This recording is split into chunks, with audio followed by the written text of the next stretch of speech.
I never paid much attention to my reflection, until one day, it stopped looking like me. At first, I thought it was just bad lighting or a smudge on the mirror's surface, but when my reflection started aging rapidly in every photo, something inside me screamed that this was more than a trick of the light. My face in the mirror seemed to twist with each passing day, adding wrinkles and gray hairs that hadn't yet appeared on my own skin.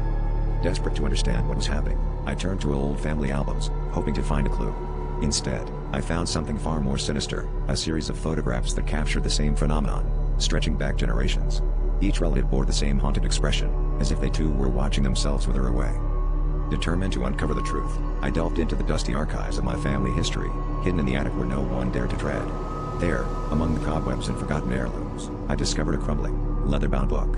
The pages were filled with cryptic symbols and instructions for rituals that seemed to promise eternal youth, but the margins were littered with warnings scrawled in a frantic hand.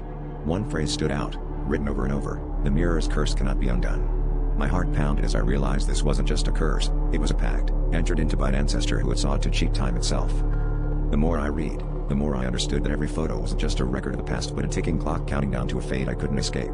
The ritual required a sacrifice, the youth of each generation, siphoned through their reflection to maintain the illusion of vitality. My family had been trapped in this cycle for centuries, bound by the choices of one selfish ancestor.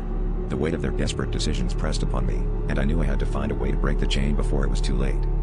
I stood in front of the mirror, clutching the book with trembling hands, the final page offering a glimmer of hope. It described a reversal ritual, a way to undo the pact by confronting the reflection and willingly accepting the years stolen. As I began to chant the incantation, the air grew cold and my reflection twisted, contouring into a grotesque version of myself. But I didn't flinch. I held its gaze, feeling the years slide back onto my skin like a heavy cloak. The reflection screamed silently, then shattered, leaving me breathless and exhausted but free. The photos on the wall returned to normal, and for the first time, I felt my age reflected truthfully.